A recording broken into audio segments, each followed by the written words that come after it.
Have you ever felt like perfectionism is holding you back? Or perhaps you wanted to do something but feel like you weren't good enough? Or maybe you've been so concerned about failure that you've given up on a great idea before you even got started. I'm joined by Mark Franklin, a mindset expert, to talk about the 4 fears that every business owner faces and how you can overcome them to achieve your dreams.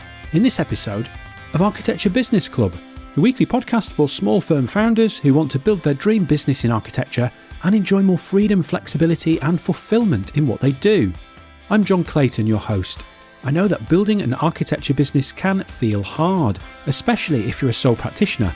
The good news is that you don't have to do it alone.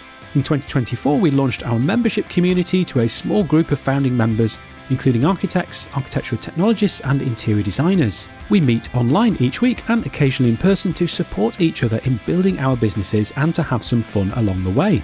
In 2025, we are opening the doors to a limited number of new members. If you'd like to join this supportive group of like-minded professionals, now's your chance. Just go to architecturebusinessclub.com/waitlist or click the link in the show notes and enter your details so we can let you know how you can join this incredible group. And if you have any questions, just email John, that's Jon, at architecturebusinessclub.com. Now, let's explore the 4 fears.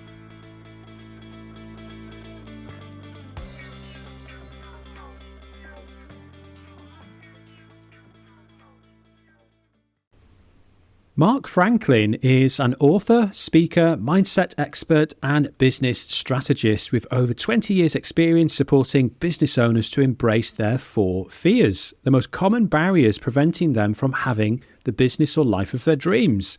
His 4 fears programs are designed to move business owners and their teams from inertia to victory and find joy in that journey. Mark's vision is to help others write a better story for themselves and their families. Head over to Amazon or reach out to Mark via the link in the show notes to grab a copy of Mark's book, How to Embrace the 4 Fears of Business Ownership. Mark, welcome to Architecture Business Club. Thank you, John. It's a delight to be here. It really is. Yeah, I'm really looking forward to this conversation today. I think this is going to be a good one. Mark, we have a shared love of music, and I know that in your free time that you are a drummer. Could you tell me a little bit about that and about the bands that you play in? Okay, this could entirely take over the show, John. It really could. I've been drumming since I was 12. So this is a bigger part of my life than pretty much anything else that I get up to. I've been playing in all sorts of bands. When I was at school, it was kind of, the classic kind of metal bands that you always get into when you're a kid. Now it's a little bit calmer. It's more sort of new wave, alternative, Young Knivesy, XTC, Elvis Costello sort of type stuff. But it's, as I say, it's formed quite a significant sort of foundation within my life. It's my closest circle of friends are the guys that I've been in bands with, the guys and girls. I met my wife through music. My very, very best friend in the world was the front man in a band that I used to be in. So it's just this massive passion of mine that regardless of where I am in business and in life, I always enjoy finding my way back behind the drum kit. Oh, I love that. I'm a guitarist. I don't play in a band, but I play a lot at home, and I've always been a big lover of music. And we've already said, actually, Mark, before we hit record on this interview, we could probably have another conversation about music that might last several hours. Yep. So we might need to save that for another day, but I do look forward to that. Actually, this ties into our theme of fear. I've always liked the idea of playing in a band, but I've never been brave enough to do it. So, yeah, that's definitely somewhere my fear has showed up for me in my life. Interesting. Yeah, I confess, I am actually an introvert by nature, even though, I sort of do a lot of speaking and things like that. And playing the drums, it's that lovely way of sort of being on stage and performing and being in front of everybody, but at the same time being at the back of the room. So although you're having this kind of impact on the night, no one's really paying that much attention to you. So it's a lovely kind of little balance that I found. So take up the drums. Oh, that might be that might be the gateway instrument for me to get into playing in bands. Although my drumming, I'm sure, it'd be pretty atrocious, having not really done it. So might need to work on that. So, Mark, we are going to talk about fear, and there's specifically 4 fears that we're going to talk about in this episode, and we're going to do that so that the listeners, they can work their way around these fears and ultimately be more successful in their business and their life. Mark, you are known as the 4 fears guy. Now, what led you to focus on this? Again, it's a sort of long and varied story, I suppose. My background is actually graphic design. So graphic design and communication, that's what I did at uni. Those were my first jobs. And within sort of marketing teams and so on, I loved this role of creating or solving your clients' problems and presenting something that would connect to their audience in a way that would make them take action. And the last proper corporate job I had, which lasted sort of 20 odd years, I started, again, in the marketing team as a designer, creating catalogues, leaflets, brochures, putting on events, incentives, web stuff, as it was in the early days, for this really diverse sales team. And what I learned through working with them, and again, coming back to my design roots, I thought it's really important to understand your audience, what it is that kind of excites and delights them or will actually help them take action. So I spent a lot of time getting to know them. And within those conversations, it became apparent that you can give them the best catalogues in the world, you can give them the best sales tools, the best websites and all that. If they still don't have that internal motivation, that desire to do something that's right for them, nothing's going to change. And it's through that kind of realisation of, okay, so what does that look like? How can we help the sales team with their mindset, with their confidence, with that belief of what it is they really want and why that's so important to them? They're going to go out and do something about it. That's how I got into sort of learning and sort of taking courses on sort of coaching, like I say, mindset, personal development, limiting beliefs, etc., etc. And as I grew within the company and kind of took on more responsibility, it shifted the focus onto that more and more. And this kind of magical thing happened in that we suddenly started selling an awful lot more. It was children's books. So we started doing really, really well as a business because the sales team were really connected with what it was that was important for them. And that was the kind of magical moment for me. But within those conversations, the things that had been holding them back, they just kept coming up, these kind of 4 recurring hesitations, I suppose, which were what became the 4 fears. And that leads perfectly onto my next question for you, Mark, which is the 4 fears. What are the 4 fears that you talk about? Could you give us a quick rundown of those? I will, yeah. And essentially, to kind of pick each one out separately, I would list them as follows. So you've got the first one, which is the fear of not being ready. So this is essentially perfectionism. It is that idea of there's this thing that I want to do, but I'm not going to do it yet because I still want to tinker around with it and make sure it's absolutely perfect. The second fear is the fear of not being good enough.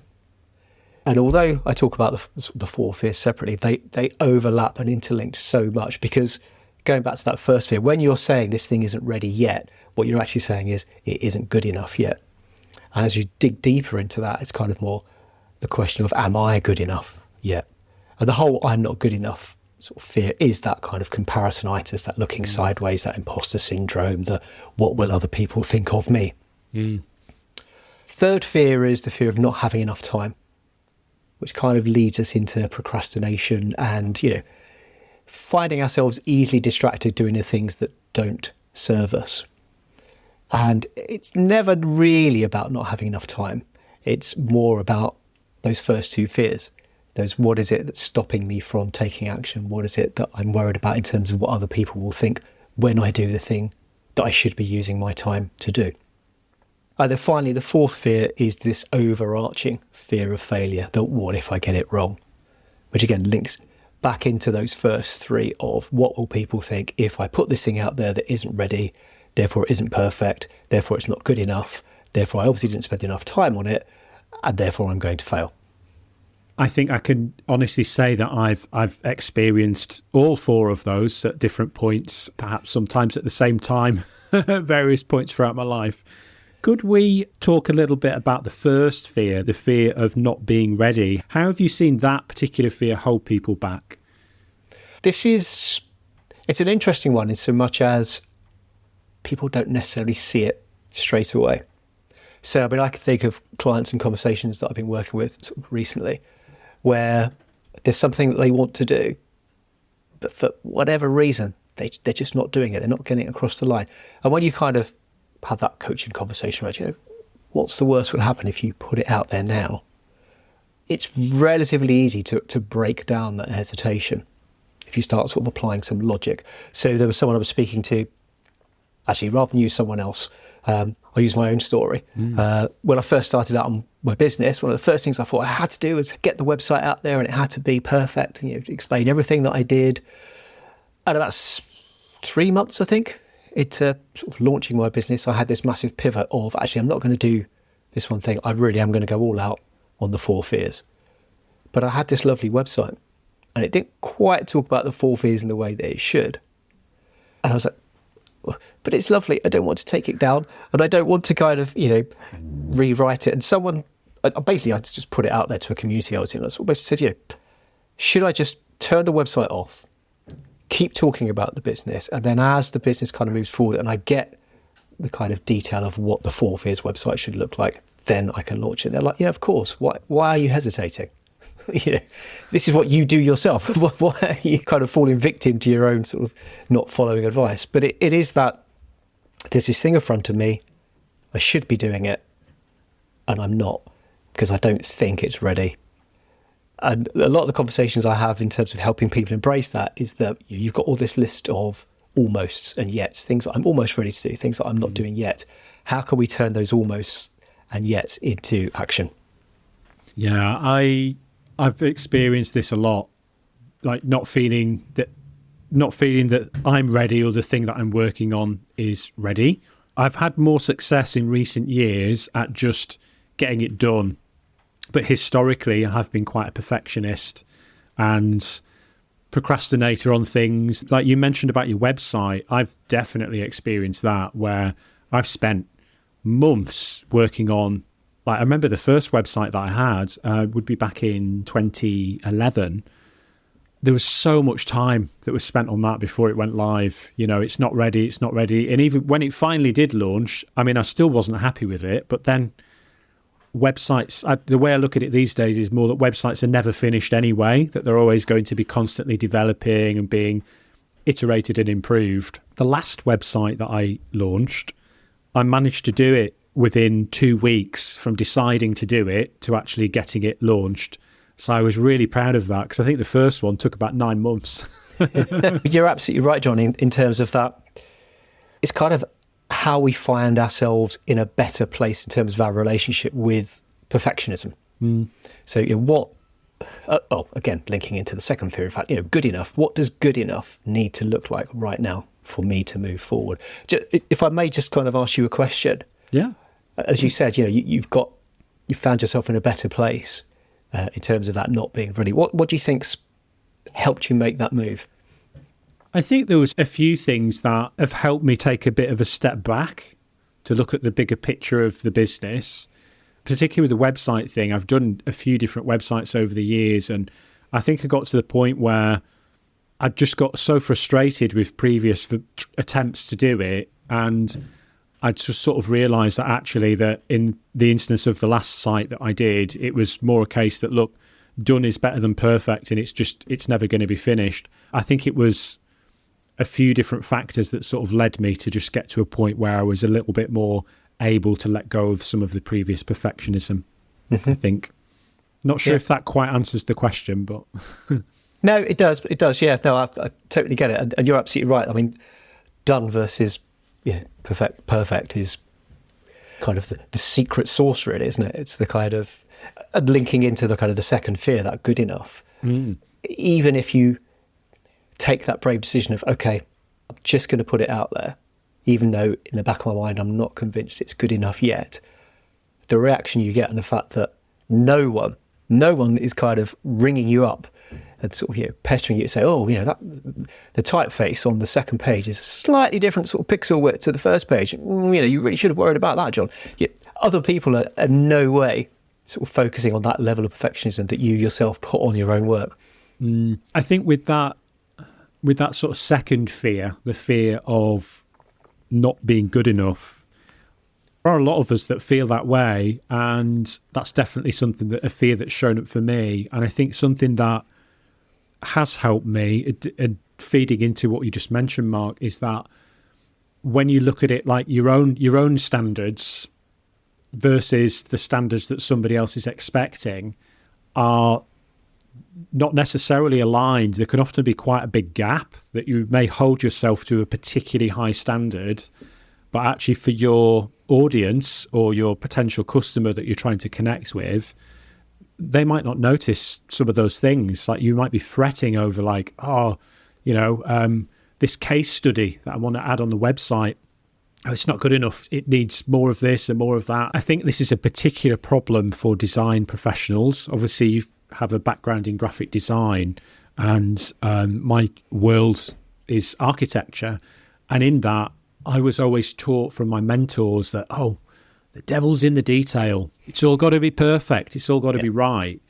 But that training has sort of spilled into other aspects of my life as well, where actually the stakes were a lot lower. Say there's some kind of structural detail or something on a building that you're working on, that, or something where it's like people's safety are at risk, versus the same approach to crafting a LinkedIn post. It's kind of like, look, it's just a LinkedIn post. This doesn't need to be perfect. You can just post, Totally. A recent guest, Mel Barfield, talked about brain to fingers, where it's just like, don't overthink it. Just write the words, post it. It'll be fine. A lot of people are not even going to see it anyway. There is that. Yeah. Brain to fingers. I love that. That's great. Yeah, it's a good one, isn't it? Yeah. It is. Why, Mark, why do you think that so many people experience that second fear of not being good enough or not feeling good enough? Why do you think that is?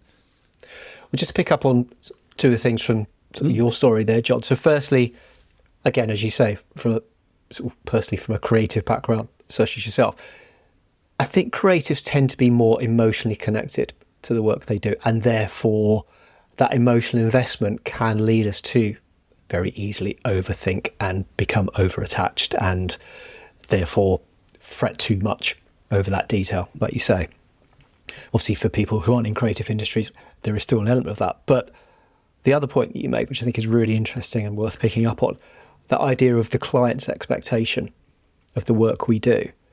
I think there's a difference between the client's expectation and the expectation that we think the client has. And that expectation that we've created in our own mind is where that fear of not being good enough exists. There's a lot of sort of work that I do in terms of helping people embrace their fears plays this kind of premise out between two versions of the same story. So you've got the kind of factual version of the story and the emotional version. And the factual version of what your client actually expects from you. So again, in the world of architecture, yes, there are genuine need to dig into the detail because of safety and all sorts of very important aspects of the build. Those are based in fact. Whereas the emotional version of when I put this pitch together, even though I've drilled into all of the necessary sort of elements that will make this building viable and safe, etc., etc., etc., but you might still get caught up in the emotional version of, but what are they going to think of me when I hand over this document? And it's that difference is that I'm not good enough fear, is the one that kind of circles around my own brain the most. So it's the one that I'm kind of closest to, I think. And what I find fascinating about it is that it's born out of this sort of primal instinct of we want to belong, we need to belong, there's safety in numbers, we want to be a part of that tribe. We're always looking sideways in terms of the, again, that sort of historic, the strongest survive and the weakest will get sort of picked off. You're looking sideways thinking, am I the weakest? Am I the next one to get sort of, eaten by the saber-toothed tiger? Those kind of risks, that danger no longer exists in that format, and yet our brains are still kind of trying to protect us. The challenge is getting our brains to understand that what it needs to protect us from now is very different to what it has historically been trained to protect us. So it's re-evaluating again that kind of fact versus emotion. That's interesting. It's that tens of thousands of years of evolution to instinctively protect ourselves from danger. But the danger is just like, as you mentioned, it's not the saber-toothed tiger anymore.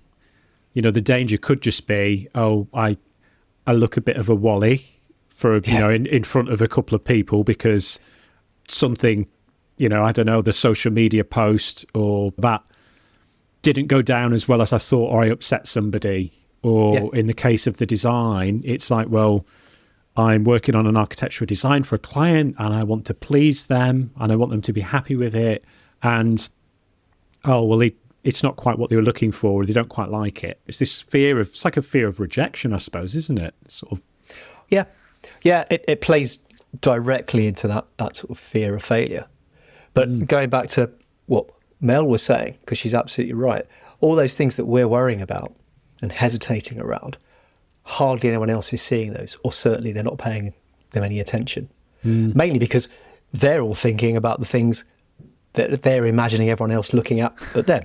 So it's this kind of, we're all stuck in that. Everyone's really analysing every single post I put out on social media. They're analysing every single word. They're analysing this podcast, and in the first few minutes, was Mark umming and ahhing? Oh dear, then he can't be very good as all those kind of things that no one cares about.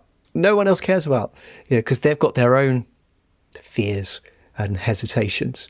So again, it's kind of, can we kind of the great solution? Can we kind of redraw those parameters in which we can accept that, it's okay to hesitate because we do want to, do the right thing and we don't want to put ourselves in genuine danger, but actually we can take risks and we can go out and try to fail again, because the worst thing that could possibly happen isn't actually that bad. Yeah, I totally agree with that, Mark. I was just thinking, actually, we were just talking about that, again, that fear of not being good enough, and I had a recollection of how that's shown up in my own work in the past, where we could have a really small project that was just like, I don't know, a single room extension on the back of somebody's house, something really simple.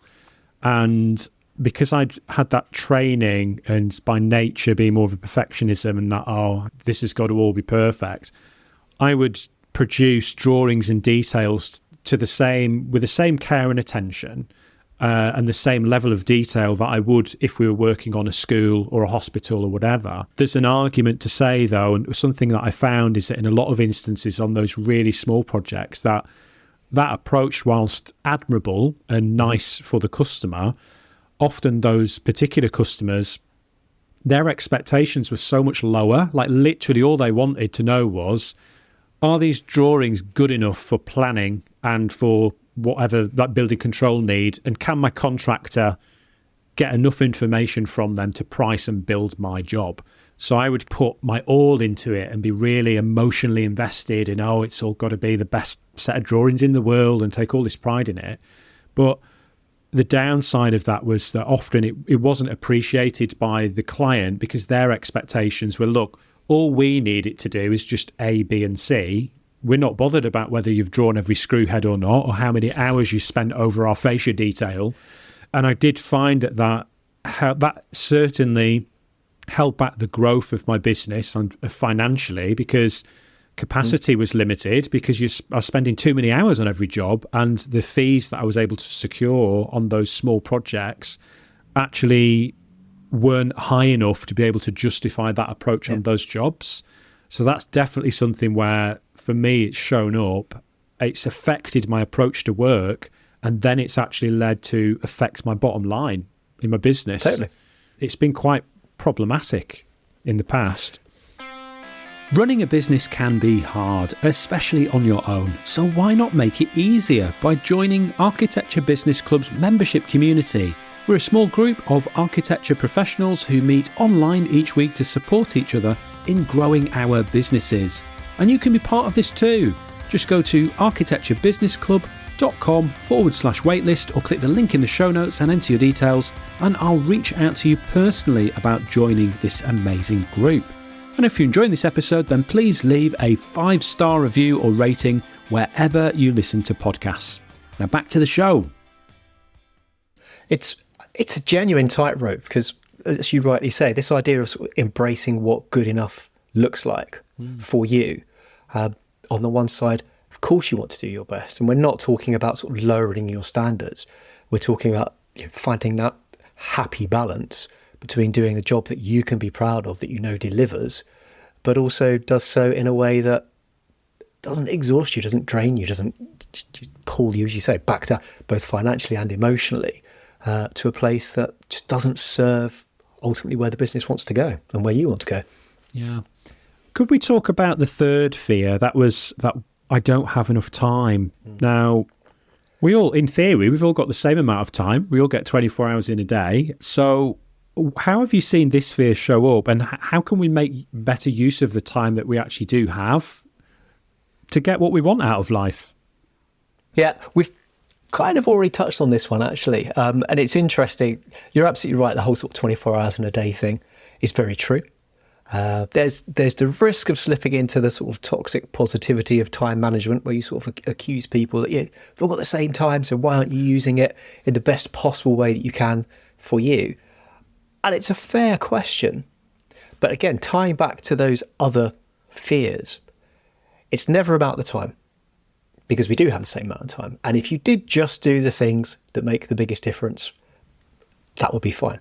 But the reason you're not doing the things that make the biggest difference, even if you know what they are, even if you could put them on a list and prioritize them perfectly and know exactly where you need to start, those fears of not being ready, not being good enough, the what if I fail, that's why you're not doing the things that ideally you should be doing. So, I mean, in the work that I do, it's kind of this, there's two approaches to it. Firstly, there is the proving that it's not about the time. So you can do the whole piece around sort of almost gamifying your working week. You know, what is it you're doing this week? What value is that adding? Are there things that are reducing the amount of value you're providing? Are there things that you should be doing that are not there and therefore not adding the value that you could be adding? Blah, blah, blah. That's relatively easy to do. And in some ways it's eye-opening because it becomes apparent just how you are spending your time. Again, this fear is all about the procrastination. But even when you've got in front of you this, right, I work 7 hours a day, 5 days a week. That's 35 hours. I could be perfectly productive. Dangerous word, perfect, but you know what I mean? I could be super, super productive and achieve all sorts of things, probably only in 30 hours, let alone 35. But I'm still not doing it. So it comes back to those conversations of embracing what good enough looks like, done rather than perfect. If I do get it wrong, just how bad is that? You know, again, viewing it from a factual point of view rather than an emotional point of view. There's something that I just wanted to pick up on there. You talked about the things that we could be doing that perhaps are the most high impact things to move the needle, if you like, in our business or our life. And those are the things that we're not doing because we have a fear around those. This is where these fears show up, because maybe they're things that are a little bit outside of our comfort zone. And I might get this wrong now, but I'm going to say it anyway. Is it Pareto's rule, where they talk about this 80-20 rule, where it's like 80% of the results come from the 20% of the most impactful things? Yep. Sometimes folks will look at it from a financial lens and say, well, 80% of your revenue comes from 20% of your clients, or 80% of the success in your business comes from 20% of the activities that you focus on. Of all the different things that I do in an average week, if I was able to work through the fear more, to play a little bit more outside of my zone of comfort, that it would make sense that the results, the things that I'm going to achieve, are going to be bigger and better. And I actually, this may go for most people, but I think I know a lot of the things that I could be doing that would be the higher impact things, that I've been trying to face those fears in the last year or two. And for a long time I haven't. So it's things like public speaking would be one of them. This very podcast. There could be a whole podcast episode about how all these fears tie into this podcast getting launched or not getting launched for many years, as the case may be. But those are the sorts of things that I've been looking at recently, thinking that if you only had like a really limited number of hours, like if you went from having 5 days a week to work on your business and then all of a sudden you only had 1 day a week, what would be the most important things that you would have to focus on? And then it would be, okay, that looks like one heck of a scary day because in order to do all this high impact work, I'm going to have to do some work on myself to work through some of these fears and in order to be able to do it. The last fear, the fear of failure, which I mean that in it on its own, like that must stop so many people getting started, the fear of failure.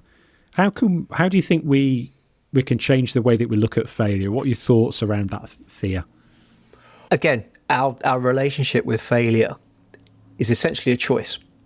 It's a point of view. It's a matter of opinion. We can view, much like what does good enough look like for us? What do the prize-winning tasks that we could be doing today look like for us? It's all very much unique to our own story. So it's what matters to us. There's an exercise that I do with my clients, which I call the 5 whys. And it begins with the question, what is it you really, really want from your business? And why is that so important to you that you're going to take the brave action, to make it happen? And when you've got the answers to those 2 questions, you then repeat it 5 more times. And why is that important to you?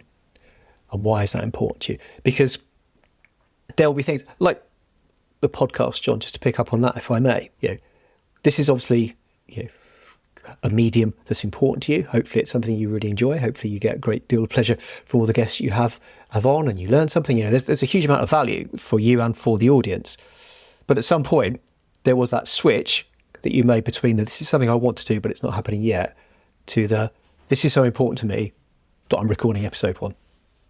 And I think just coming back to the fear of failure thing, there was a point, that specific moment, where the idea of failing mattered much less to you compared to the idea of this being so important that I'm going to be brave. There was a number of things that led me to that point. I think that there'd been a few sort of challenging years personally. I'd professionally sort of got to the point where I was ready for a different direction and wanted some kind of change, but wasn't exactly sure what I wanted that to be. And I'd had the idea for a while about creating some kind of content to help the small business owners in architecture. So the sole practitioners, the solo architects and technologists like me, because I'd struggled with it. So I'd struggled to make it work for me. And that struggle had then led me down a rabbit hole of going on training courses and workshops and attending conferences to learn about marketing, sales and marketing and business. And I'd just had a few challenging years. And then it would have been 2023, we'd moved house. So that was kind of like a fresh start. And I don't know, like it sort of felt like there was a bit of weight that had been lifted off my shoulders. So I got to the point where I was like, I felt ready to do something that was going to push me a little bit outside of my comfort zone. And those years prior, because of a number of other factors and things that were going on personally and with work, I wasn't at a point where I could be brave enough to do that. Whereas that year, I just got to that point. And then what happened was I attended a conference and spoke to some business buddies. This was the Atomicon conference up in Newcastle in 2023. I'd been thinking about ideas for what I could do. And then before I shared what those ideas were, people would then be mentioning it to me, saying like, oh, you should do this thing. Like you should do something to help other architects and architectural technologists. Oh, why don't you launch like a podcast or something? And then I was like, oh, I've been thinking about that already. And then I had a follow-up chat with a previous guest on the show, Bob Gentle, who was a guest on one of the early episodes. And again, this was something that before I'd the opportunity to share that I'd been thinking about this, Bob just sort of called this out and was like, you could do this, like you could do a podcast and it would be amazing. There'd be all these benefits and absolutely you could do it. And he sort of saw that. And I guess those couple of things that summer were the triggers that got me to the point where I was like, okay, well, if they recognise this and think that I could do it, then maybe I can do it. And actually, what's the worst that's going to happen? And it got me thinking about that fear of failure that I'd had before, and that fear of not feeling good enough to be able to do it. I thought, well, these are pretty credible people. Like, if they think I'm good enough, and actually worst that's going to happen is maybe not that many people listen, and maybe that was the worst that would happen. And yeah, that kind of realization point that I got to led me to finally launch a podcast. Well, I mean, good for them, but also good for you. There's this, those serendipitous moments are so important. Again, when you have that kind of external permission, I suppose, someone who can see, that sort of bright light shining in you and say, yeah, I really think you can do this. It gives you that kind of confidence, but it still comes back to you, John. You're the one who still had to invest in the tech, investigate the tech, set up the show, book the first guest, work out how you do it. You're still the one who's made it happen. And the fact that you've had some people say to you, we think you can do this, might have helped dial down that kind of, that comparisonitis and that not good enough and am I ready, etc., etc. Am I going to find the time? Which is incredibly helpful, and as I say, timely. But you still were in that place where you're like, as you say, for everything that kind of been going on in your life, and there was this not perfect, terrible, wasn't it? I keep using the one word that I myself criticise a lot. You just found that ideal moment whereby you're like, right, I'm going to do it. And you have. So it's still on you. The success of this show is still on you, I think is my point. Oh, I appreciate that, Mark. Thank you so much. Was there any other questions that you had for me? I have a couple more questions for you, Mark. Well, to be fair, I think you've kind of answered this one already, but I guess just for the audience, really, if there is any one of those 4 fears that kind of really leaps out to you in terms of your own story, which one would it be and why? I would say maybe the I'm not good enough. And I would say that one, I think that sort of imposter syndrome. Who am I to host and produce a podcast, or who am I to do this, that, or the other?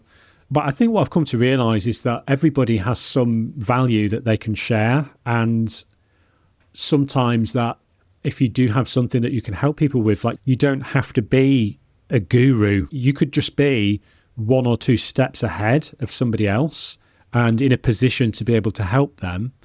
And that's good enough. And to them, that's amazing, And I think that mindset shift, it really kind of helped me to be able to sort of recognise, actually, yeah, I'm good enough to do this stuff. I've got this. I'm not proclaiming that I'm like the world's expert on anything. I'm not trying to be a guru, but, I do have a lot of wealth of experience. And I think that's the same for everybody else, that there's so many skills and experience that we have, and we're a story to share. Like, everyone's got stories that are worth telling that could be really impactful and helpful for others. And I think a lot of we don't see the value. We can be standing on top of a mountain of value that we just can't see. I could not agree more. Yeah, absolutely, John. I kind of refer to it as this body of evidence. Again, within each of our lives, there is this entire story full of moments and proof of just how good enough we are, how ready we are, how, when we find the time, we can create and achieve amazing things. And because typically we are very close to our own stories, it's easy to overlook that. But when you do take a moment to step back, or again, going back to the conversations you had with Bob and so on, when you've got someone else pointing out to you, that story and reminding you of those wins, there's an awful lot of good stuff to glean from what you've already achieved. We just need to remind ourselves of those moments. Absolutely. Mark, what would be the main thing that you would like everyone to take away from our chat today? The more that sort of we talk about sort of the fears and the hesitations, my hope is that people start feeling a little bit more comfortable and sort of realise that it's okay. It's okay to hesitate. We all have these fears. Again, there's a mix. There's different kind of levels or amounts of ingredients from each one that kind of make up our story, and that's absolutely fine. And you're never not going to hesitate. You're never going to be entirely fearless. Again, that's okay. But the more you can lean into that body of evidence, the more you can become comfortable with the idea of what good enough looks like for you, the closer you are to being able to see and understand what's so important to you and why you want to do these things, that you're going to be brave and give them a go, the easier it is just to embrace those fears and keep going forwards. I love that. Was there anything else you wanted to add, Mark? Oh, I don't think so, actually, John. No, it's always a pleasure for me to talk about the fears, and the joy that I get from what I do is seeing people move from where they are to where they deserve to be. And I'm always very mindful that it's a subject that encourages vulnerability, and not everyone is immediately comfortable with putting themselves in that sort of vulnerable space. So hopefully, again, listening to our conversation and so on, it just gives people permission to mull over some of those hesitations and reframe them, but in the safe space, in their own time, in their own environment. That's always my hope. Yeah, I hope so too. Now, I've got a question for you. It's nothing to do with fear, but I like to ask all of the guests. I love to travel and to discover new places. I'm a former backpacker from my 20s, which seems like a very long time ago now. I was wondering if you could tell me about one of your favourite places and what you love about it. So it could be anywhere, near or far. Oh, okay. The first place that pops into my head, which is in no way glamorous, or most people won't think it's glamorous, but it means an awful lot to me.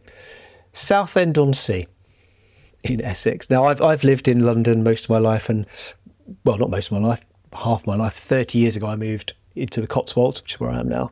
So I've always been quite landlocked. But when I was a kid, weekend day trips out to Southend-on-Sea, to be by the waterside, to be on the, I'm not going to call it a beach, that's being generous, but on the pebbles, to play in the arcades, it just evokes so many amazingly fond and happy memories.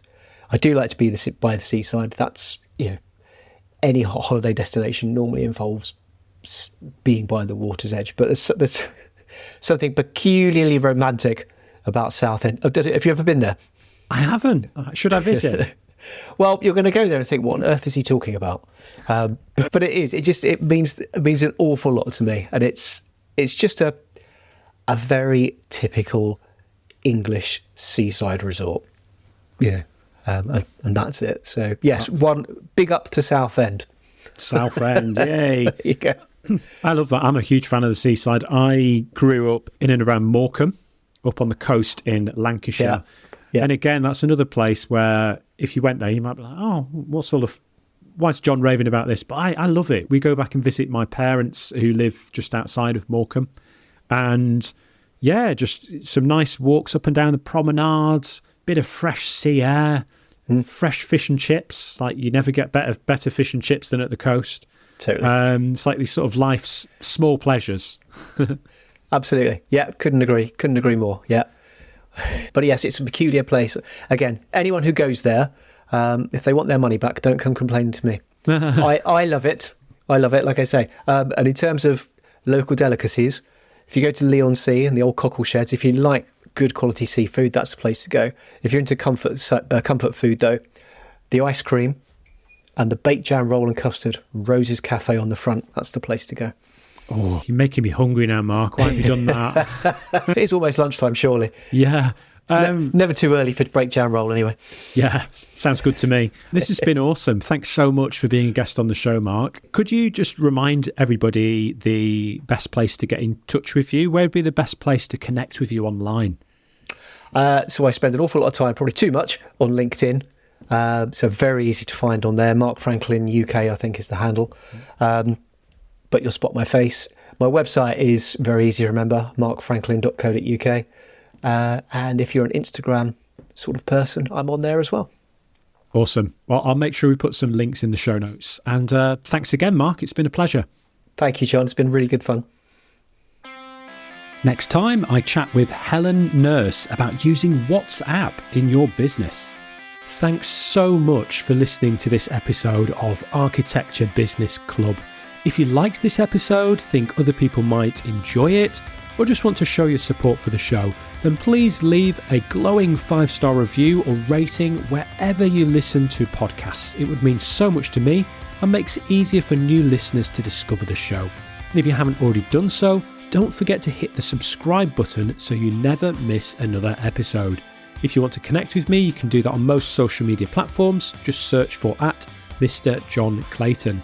The best place to connect with me online, though, is on LinkedIn. You can find a link to my profile in the show notes. Remember, running your architecture business doesn't have to be hard, and you don't need to do it alone. This is Architecture Business Club.